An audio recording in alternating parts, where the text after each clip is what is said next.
दोस्तों नमस्कार, स्वागत है आपका आनंद स्टडी क्लास पर। दोस्तों आज हम वैद्युत धारा चैप्टर थर्ड है ये, इसे हम पढ़ेंगे क्लास 12th फिजिक्स का वैद्युत धारा। चलिए शुरू करते हैं इस वीडियो को। देखिए चैप्टर थर्ड है हमारा वैद्युत धारा, इलेक्ट्रिक करंट, इसे इंग्लिश में कहते हैं इलेक्ट्रिक करंट।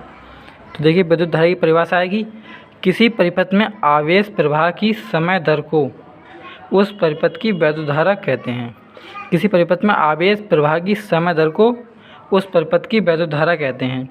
यदि किसी परिपथ में t समय में प्रवाहित आवेश q हो तो उस परिपथ में धारा I बराबर q/t। आप इसकी एक और परिभाषा दे सकते हैं, जैसे कि इसमें आया है I बराबर आया निकल के q/t, ये फार्मूला होता है I बराबर q/t। यदि t बराबर 1 सेकेंड हो तो आ जाएगा I बराबर आ जाएगा q आ जाएगा।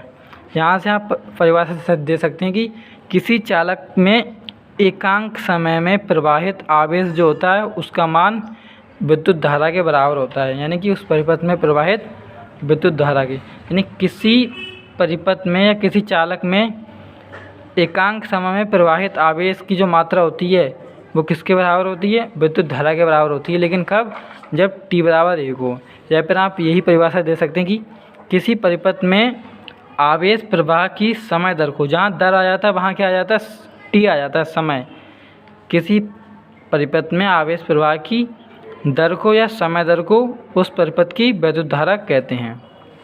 I बराबर q/t, ये हो गया इसका फॉर्मूला। यह कैसी राशि है? यह एक अदिश राशि है। लेकिन आप कहेंगे वैद्युत धारा में तो क्या होता है? दिशा होती है प्लस से माइनस। वैद्युत धारा की दिशा क्या होती है? प्लस से माइनस की, धनावेश से ऋणावेश की ओर होती है वैद्युत धारा की दिशा। लेकिन है क्या? ये अदिश राशि है, क्योंकि ये करती है वेक्टर योग नियम होता है उसका पालन नहीं करती है। वेक्टर योग नियम, सदिशों का जो योग होता है वेक्टर योग नियम, उसका ये पालन नहीं करती, इसलिए ये क्या होती है? अदिश होती है। वैसे इसकी दिशा होती क्या होती है? प्लस से माइनस की इसकी दिशा होती है। इसमें लिखा हुआ नीचे मात्रा क्या हो जाएगा? कूलाम। मात्रा कैसे निकालते हैं? देखिए I बराबर है q/t, तो q का मात्रक क्या हो जाएगा? कूलाम, और t का मात्रक, समय का मात्रक सेकंड, यानी मात्रक हो जाएगा कूलाम प्रति सेकंड आप लिख दीजिए, या फिर एम्पियर, जो इसका मात्रक होता है। इसकी दिशा क्या होती है? धनावेश की दिशा में या ऋणावेश के विपरीत दिशा में। धनावेश की दिशा में मतलब धनावेश प्लस से माइनस की ओर, अगर ऋणावेश की कहेंगे तो ऋणावेश के विपरीत दिशा में। इसके बाद अगला हेडिंग आता है धारा घनत्व। धारा घनत्व क्या होता है? देखिए इसे इंग्लिश में कहते हैं करंट डेंसिटी, यानी किसी चालक के, ये कोई चालक है, इसमें जो ये कोई चालक है, इसमें करंट प्रवाहित हो रही है, उसके एकांक क्षेत्रफल, जो इसका एक ये बेलन है, उसके जो एकांक क्षेत्रफल उसमें जो प्रवाहित धारा होती है। देखिए किसी चालक में किसी बिंदु के परितः एकांक क्षेत्रफल के लंबवत प्रवाहित धारा को, यानी ये जो एकांक क्षेत्रफल है इसके लंबवत प्रवाहित धारा को क्या कहते हैं? उस बिंदु पर धारा घनत्व J कहते हैं। किसी चालक में किसी बिंदु के परितः, ये कोई बिंदु है, इस बिंदु के परितः एकांक क्षेत्रफल में, एकांक क्षेत्रफल के लंबवत प्रवाहित धारा को उस बिंदु पर धारा घनत्व J कहते हैं। इसका फार्मूला क्या होता है? J बराबर I/A। आप अगर A बराबर 1 कर दें, यानी कि एकांक क्षेत्रफल में प्रवाहित धारा को धारा घनत्व कहते हैं। एक परिभाषा इस तरह से भी आप लिख सकते हैं, A बराबर 1 कर दें तो J बराबर क्या आ जाएगा? I, यानी एकांक क्षेत्रफल में प्रवाहित धारा को धारा घनत्व कहते हैं। अब इसका मात्रक क्या हो जाएगा? I का मात्रक एम्पियर हो जाएगा, अपॉन A है यानी कि क्षेत्रफल है, क्षेत्रफल को हम क्या कह सकते हैं? मीटर स्क्वायर होता है। और इसका विमीय सूत्र क्या हो जाएगा? एम्पियर को हम क्या लिखते हैं? A लिखते हैं, और यह लेंथ यानी कि L²।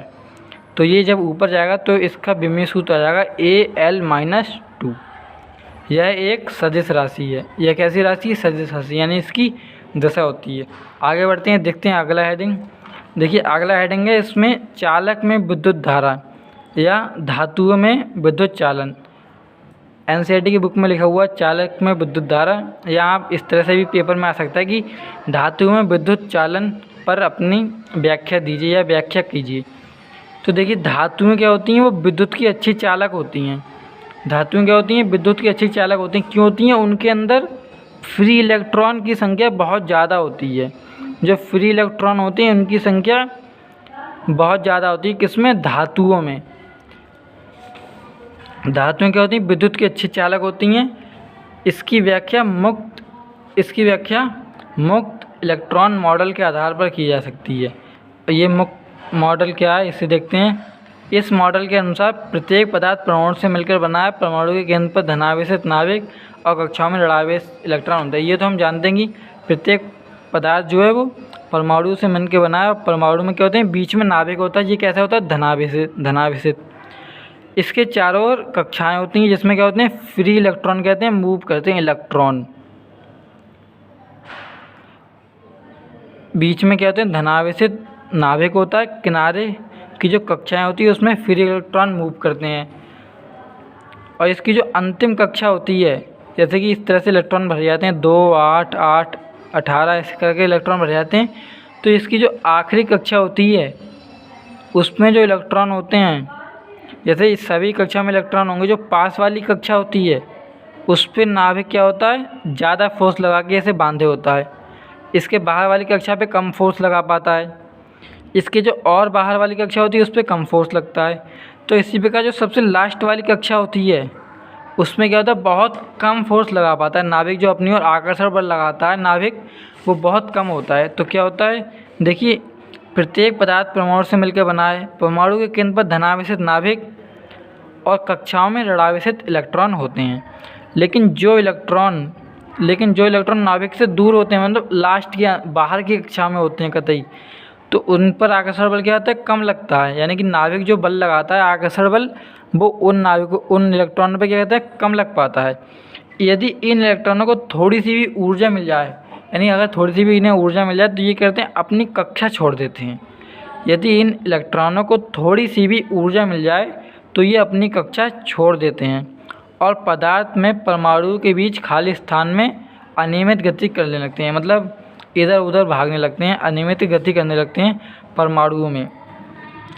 मतलब पदार्थ में जो परमाणु के बीच जो खाली जगह होती है उनमें ये फ्री इलेक्ट्रॉन अनियमित गति करने लगते हैं। यदि इन इलेक्ट्रॉनों को मुक्त इलेक्ट्रॉन कहते हैं। जो फ्री इलेक्ट्रॉन, इन्हीं की संख्या क्या होती है? धातु में बहुत ज़्यादा होती है। पदार्थ में परमाणु के बीच खाली स्थान में अनियमित गति करने लगते हैं। इन इलेक्ट्रॉनों को मुक्त इलेक्ट्रॉन कहते हैं। यही इलेक्ट्रॉन क्या कहलाते हैं? हमारे फ्री इलेक्ट्रॉन इंग्लिश में कहते हैं। धातुओं में इनकी संख्या बहुत अधिक होती है, अतः धातुएं विद्युत की अच्छी चालक होती हैं। क्यों? क्योंकि यही इलेक्ट्रॉन, जो फ्री इलेक्ट्रॉन होते हैं, यही इलेक्ट्रिक करंट को एक बिंदु से दूसरे बिंदु तक जो इधर से इधर करते हैं उसके लिए क्या होते हैं? रिस्पॉन्सिबल होते हैं। मुक्त इलेक्ट्रॉनी आवेश को एक स्थान से दूसरे स्थान तक स्थानांतरित करते हैं। और धातुओं में इनकी संख्या बहुत ज़्यादा होती है, इसलिए धातु क्या होती हैं? विद्युत की अच्छी चालक होती हैं। और जिन पदार्थों में मुक्त इलेक्ट्रॉनों की संख्या नगण्य होती है, 0 होती है, वो कैसी होती हैं? विद्युत की कुचालक होती हैं, जिसमें इलेक्ट्रिक करंट प्रवाहित नहीं होती है। क्योंकि उसमें आवेश वाहक जो होते हैं मुक्त इलेक्ट्रॉन, उनकी संख्या बहुत कम होती है, नगण्य होती है, इसलिए वो आवेश को एक स्थान से दूसरे स्थान तक नहीं ले जा पाते, जिसके कारण उसमें कोई धारा प्रवाहित नहीं होती है। अगला देखिए हेडिंग जो है, इसमें वैसे बुक में दिया हुआ है ओम का नियम। ओम का नियम हम अगले वीडियो में करेंगे। इस वीडियो में उसके अगली जो हेडिंग है उसे देखते हैं, अनुगमन वेग या अफवाह वेग। ये क्या मोस्ट इम्पॉर्टेंट है, अनुगमन वेग या अफवाह वेग। यूपी बोर्ड में 7 पेपर होते हैं, उसमें से एक पेपर में हर साल ये क्वेश्चन पूछा जाता है, अनुगमन वेग या अफवाह वेग। इसे इंग्लिश में क्या कहते हैं? इंग्लिश में कहते हैं ड्रिफ्ट वेलोसिटी। पहले इसे समझते हैं थोड़ा। देखिए, अभी हमने देखा धातु में क्या होते हैं? मुक्त इलेक्ट्रॉन होते हैं, और वो कैसी गति करते हैं? अनियमित गति करते हैं। मतलब एक इलेक्ट्रॉन इधर जा रहा है, कोई इधर जा रहा है, कोई इधर जा रहा है, सब इधर उधर, मतलब अनियमित गति, किधर भी गति करते हैं। कोई इनका निश्चित पथ नहीं होता है, अनियमित गति करते हैं। तो इसमें क्या कर रहा है? अनुगमन वेग में क्या होता है कि जब किसी चालक के सिरों को बैटरी से जोड़ा जाता है तो चालक के प्रत्येक बिंदु पर वैद्युत क्षेत्र उत्पन्न हो जाता है। देखिए, बैटरी से जोड़ा जाता है, यानी बैटरी का बड़ा वाला सिरा हम कहते हैं पॉजिटिव, ये होता है नेगेटिव। जब हमने इसे पॉजिटिव से जोड़ा तो ये वाला जो चालक हमने जोड़ा था, इसका ये वाला सिरा कैसा हो जाएगा? धनावेशित हो जाएगा, यानी प्लस चार्ज आ जाएगा इस पर। और इस वाले सिरे पे आ जाएगा माइनस चार्ज जब हम बैटरी से जोड़ेंगे इसे। इसके अंदर क्या है, इलेक्ट्रॉन है, कोई इधर भाग रहा है, कोई इधर भाग रहा है, सब इधर उधर भाग रहे हैं। इलेक्ट्रॉन पे कैसा चार्ज होता है, माइनस होता है। तो इलेक्ट्रॉन क्या होंगे, प्लस वाला चार्ज जो है इसका चालक का इलेक्ट्रॉन को अपनी ओर अट्रैक्ट करेगा, यानी ये इलेक्ट्रॉन है ये इधर की ओर मूव होने लगेंगे। अभी ये इधर उधर भाग रहे थे, अब क्या होंगे, इस तरफ की ओर धनावेशित की ओर क्या होंगे, मूव होने लगेंगे। तो देखिए जब किसी चालक को बैटरी से जोड़ते हैं तो चालक के प्रत्येक बिंदु पर वैद्युत क्षेत्र उत्पन्न हो जाता है, जिस कारण चालक में उपस्थित मुक्त इलेक्ट्रॉन उस वैद्युत क्षेत्र के विपरीत एक औसत वेग से चलने लगते हैं। देखिए वैद्युत क्षेत्र के विपरीत, अभी हमने कहा था वैद्युत क्षेत्र की जो दिशा होती है वो क्या होती है, प्लस से माइनस होती है। वैद्युत क्षेत्र की दिशा प्लस से माइनस होती है, तो ये है प्लस, ये है माइनस, यानी वैद्युत क्षेत्र ई होगा वो किधर होगा, इधर की ओर होगा। वैद्युत क्षेत्र की दिशा होगा इधर। अब ये कहते हैं वैद्युत क्षेत्र के विपरीत दिशा में, यानी कि इधर की ओर ये करने लगेंगे, मूव करने लगेंगे। वैद्युत क्षेत्र के विपरीत दिशा में मूव करने लगते हैं। अब वैद्युत क्षेत्र के विपरीत में क्यों मूव करते हैं, क्योंकि वैद्युत क्षेत्र होता है प्लस से माइनस, और ये है इलेक्ट्रॉन, इलेक्ट्रॉन है माइनस, प्लस वाली चीज़ माइनस को अट्रैक्ट करती है, यानी कि ये धनावेशित सिरा ऋणावेशित इलेक्ट्रॉनों को अट्रैक्ट करेगा। ये इलेक्ट्रॉन भागेंगे इधर, वैद्युत क्षेत्र होगा इधर, वैद्युत क्षेत्र है इधर, इसलिए लिखा है कि वैद्युत जिस कारण चालक में उपस्थित मुक्त इलेक्ट्रॉन उस वैद्युत क्षेत्र के विपरीत एक औसत वेग से गति करने लगते हैं, औसत वेग से इधर की ओर मूव करने लगते हैं, जिससे मुक्त इलेक्ट्रॉनों का अनुगमन वेग या अपवाह वेग Vd कहते हैं। जिस वेग से ये मूव करते हैं उस वेग को कहते हैं Vd। यानी कि जब हम किसी चालक को बैटरी से जोड़ेंगे, एक सिरा पॉजिटिव हो जाएगा, एक सिरा नेगेटिव हो जाएगा, वैद्युत क्षेत्र उत्पन्न हो जाएगा जिसके कारण इलेक्ट्रॉन मूव करेंगे, और जिस वेलोसिटी से जिस वेग से मूव करेंगे उस वेग को हम कहते हैं अनुगमन वेग, यानी कि Vd, ड्रिफ्ट वेलोसिटी, इंग्लिश में कहते हैं ड्रिफ्ट वेलोसिटी। उस वेग को कहते हैं हम Vd, यानी कि अनुगमन वेग। तो फिर से देखिए क्या होता है, जब किसी चालक को हम बैटरी से जोड़ते हैं तो उसमें एक सिरा पॉजिटिव हो जाएगा, एक सिरा नेगेटिव हो जाएगा। इसके अंदर चालक के अंदर एक वैद्युत क्षेत्र उत्पन्न हो जाएगा E। तो इलेक्ट्रॉन जो होंगे चालक के अंदर, मुक्त इलेक्ट्रॉन, वो एक नियत वेग से गति करने लगेंगे, किसके, इसके विपरीत में, वैद्युत क्षेत्र के विपरीत में। वैद्युत क्षेत्र के विपरीत में इसलिए कर रहे हैं क्योंकि ये ऋणावेशित हैं, वैद्युत क्षेत्र प्लस से माइनस ही होगा, लेकिन जो इलेक्ट्रॉन को क्या है, ये धनावेशित प्लेट क्या आ रही है, अपनी ओर आकर्षित कर रही है, इसलिए ये इलेक्ट्रॉन इधर की ओर मूव करने लगेंगे वैद्युत क्षेत्र के विपरीत दिशा में। और जिस वेग से ये मूव करेंगे उस वेग को हम कहते हैं ड्रिफ्ट वेलोसिटी, यानी अनुगमन वेग। अगला हेडिंग देखते हैं। अगला हेडिंग है इसमें श्रांति काल, मतलब ये इसी का ही एक टॉपिक है। अनुगमन मतलब ये जो अभी हमने, जैसे ये मुक्त इलेक्ट्रॉन होते हैं किसी चालक के अंदर, ये एक दूसरे के अनियमित गति करते हैं। जैसे एक इलेक्ट्रॉन इधर जा रहा है, ये वाला इधर जा रहा है, ये इधर जा रहा है, तो इनमें क्या होती है, आपस में टक्कर होती है। जैसे ये इलेक्ट्रॉन इधर जा रहा है, यहाँ से कोई इलेक्ट्रॉन इधर आ रहा है, तो इनकी जो आपस में टक्कर होगी उसके बारे में देखिए। दो क्रमागत टक्करों के बीच मुक्त इलेक्ट्रॉनों का लगा समय जो टक्कर लगती है, जैसे कि यहाँ पे एक फ्री इलेक्ट्रॉन है, एक यहाँ पे ये इलेक्ट्रॉन चला यहाँ से, एक इलेक्ट्रॉन ये चला यहाँ से, इनकी टक्कर हो गई। इसके बाद जो इसकी दूसरी टक्कर होगी उसके बीच जो लगा समय, यानी दो क्रमागत टक्करों के बीच लगा समय। पहली टक्कर के बाद में जो अगली टक्कर होगी इलेक्ट्रॉनों की आपस में, उस टक्कर में लगा समय, मतलब किन्हीं दो क्रमागत टक्करों को आप लिख सकते हैं, यहाँ पे लिख दीजिए, दो क्रमागत टक्करों के बीच मुक्त इलेक्ट्रॉनों को लगा औसत समय। मतलब जो टाइम लगता है एक टक्कर के पश्चात जो दूसरी टक्कर होगी इलेक्ट्रॉनों की, उसमें जो टाइम लगता है, जैसे ये इलेक्ट्रॉन इधर जा रहा है, इसकी टक्कर इधर से हो गई, ये इलेक्ट्रॉन इधर, इसके बाद ये क्या होगा, अपने पथ से वो हो जाएगा, विचलित हो जाएगा, ये इधर को जाने लगेगा। इसके बाद इधर से कोई इलेक्ट्रॉन आ रहा है, उससे टक्कर होगी, तो ये फिर अपने पथ से विचलित हो जाएगा। तो दो क्रमागत टक्करों या किन्हीं दो क्रमागत टक्करों के बीच जब मुक्त इलेक्ट्रॉन को समय लगता है उसे क्या कहते हैं, श्रांतिकाल कहते हैं। इसे प्रदर्शित करते हैं किससे, ये है टाउ, है टाउ, इसे टाउ से प्रदर्शित करते हैं।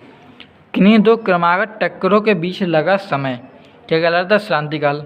अगली हेडिंग है माध्य मुक्त पथ, यानी मीन फोर्स पाथ, यानी दो क्रमागत टक्करों के बीच मुक्त इलेक्ट्रॉन द्वारा चली गई औसत दूरी। जो दूरी चलेगा, जैसे इसमें स्टार्ट टाइम, दो टक्करों के बीच लगा समय, इसमें दो टक्करों के बीच में जो दूरी डिस्टेंस तय करेगा उसे कहेंगे माध्य मुक्त पथ। ये मतलब ज़्यादा इंपॉर्टेंट नहीं है, उसमें कभी कभार एक दो नंबर में पूछ लिया जाता है। तो क्या इसे लिखेंगे, दो क्रमागत टक्करों के बीच मुक्त इलेक्ट्रॉन द्वारा चली गई औसत दूरी को माध्य मुक्त कहते हैं। मतलब कि दो टक्करों के बीच में अगर जो समय लगेगा उसे हम कहेंगे क्रांतिकाल, जो दूरी तय करेगा उसे हम कहेंगे पथ, यानी माध्य मुक्त पथ। इसके बाद अगला हेडिंग है वैद्युत धारा तथा अनुगमन वेग में संबंध। तो देखिए वैद्युत धारा तथा अनुगमन वेग में संबंध। देखिए वैद्युत धारा तथा अनुगमन वेग, धारा यानी करंट, इसमें I बराबर होता है Q/T। हम जानते हैं वैद्युत धारा बराबर होता है I बराबर Q/T। इसमें हमें क्या करना है, संबंध निकालना है, I और VD में रिलेशन निकालना है। तो देखिए धारा बराबर होता है Q/T। यदि हमें Q का मान पता चल जाए और T का मान पता चल जाए तो हम क्या कर सकते हैं, धारा का मान निकाल सकते हैं। लेकिन हमें Q और T का मान उनमें से किसी का VD के रूप में निकालना है, यानी ड्रिफ्ट वेलोसिटी के रूप में। तो देखिए कैसे करते हैं। पहले तो आप अनुगमन वेग के बारे में लिख दिया, अनुगमन वेग क्या होता है। तो देखिए हमने लिखा माना किसी चालक की लंबाई L, अनुप्रस्थ काट का क्षेत्रफल A है। जब इसको बैटरी से जोड़ा जाता है तो चालक में मुक्त इलेक्ट्रॉन वैद्युत क्षेत्र के विपरीत अनुगमन वेग BD से गति करने लगते हैं। इतना तो हम जानते हैं, इतना हमने लिख दिया है। किसके बारे में, अनुगमन वेग के बारे में। क्या होता है अनुगमन वेग, पहले हमने लिख दिया। माना एक चालक जिसकी लंबाई L है, स्मॉल l लंबाई है, अनुप्रस्थ काट का क्षेत्रफल A है। जब इसे बैटरी से जोड़ा जाता है, 20 वोल्ट की बैटरी से, तो 20 वोल्ट की बैटरी से जोड़ा जाता है तो चालक में उपस्थित मुक्त इलेक्ट्रॉन जो होते हैं अनुगमन वेग इधर जो आने लगता है VD से इधर आने लगता है, जिस वेग से उसे हम कहते हैं VD। अनुगमन वेग BD से गति करने लगते हैं। इतना तो हम जानते हैं, इतना हमने लिख दिया। अब देखिए हमें क्या लिखते हैं कि यदि चालक के एकांक आयतन में मुक्त इलेक्ट्रॉनों की संख्या n हो, एकांक आयतन में मुक्त इलेक्ट्रॉनों की संख्या n हो, तो संपूर्ण आयतन में मुक्त इलेक्ट्रॉनों की संख्या कितनी आ जाएगी, n × AL। कैसे होगी, देखिए पहले देखिए इसमें आयतन कितना है इसका, ये क्या है, बेलन है। बेलन का आयतन क्या होता है, πr² h होता है, यानी कि πr² मतलब A × h की ऊंचाई होती है, मतलब क्षेत्रफल गुणा ऊंचाई होता है। तो इसका क्षेत्रफल कितना A है। अगर हम इसे इस तरह से कर दें तो ऊंचाई इसकी कितनी निकल आएगी, L। ये जो L है वो क्या हो जाएगी, ऊंचाई हो जाएगी। इसे हम खड़ा कर दें तो इसका क्षेत्रफल क्या हो जाएगा, A × L हो जाएगा इसका क्षेत्रफल। तो यहाँ पे लिखा है यदि चालक के एकांक आयतन में मुक्त इलेक्ट्रॉनों की संख्या n हो तो संपूर्ण आयतन में मुक्त इलेक्ट्रॉनों की संख्या कितनी होगी। अब देखिए 1 रुपये में x टॉफ़ी, तो n रुपये में कितनी होंगी, nx। 1 रुपये में x तो n रुपये में nx। तो एकांक में कितना है n, तो संपूर्ण आयतन में कितना हो जाएगा, संपूर्ण आयतन है कितना, AL। संपूर्ण आयतन है AL। तो एकांक आयतन में इलेक्ट्रॉन है n, तो संपूर्ण आयतन में इलेक्ट्रॉन हो जाएंगे n × AL।